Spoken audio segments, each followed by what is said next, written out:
তো শোনা, কি করছো তুমি? তোমার কথা না খুব মনে পড়ছে, এই জন্য তোমার ফোন দিলাম।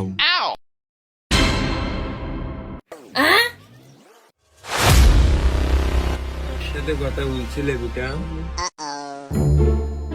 না আব্বা, আমি হলো আমার বন্ধুর সাথে কথা বলছিলাম আব্বা। আরে বলো বলো, লজ্জা পেও না, বন্ধু বাবু, বলো বলো, বিশ্বাস করো। আব্বা বিশ্বাস করলাম, আমি একটা মেয়ের ভালোবাসি, ঠিক করেছি ওরই বিয়ে করব। ভাই তারপরে ভাই আমার ওই দিনকেই আমার বাপ মা বের করে দিয়েছে। আমার বাপ মা তেইর উপর চোখে দিয়েছে, প্রেমিকা ছিল ও আমার ভুলে গিয়েছে। এখন এই যে আমি এইসব নিয়ে টুকাইগিরি করে বেড়াচ্ছি। এই দুনিয়ায় কারোর বিশ্বাস করবি না ভাই। प्यार में क्यों होता है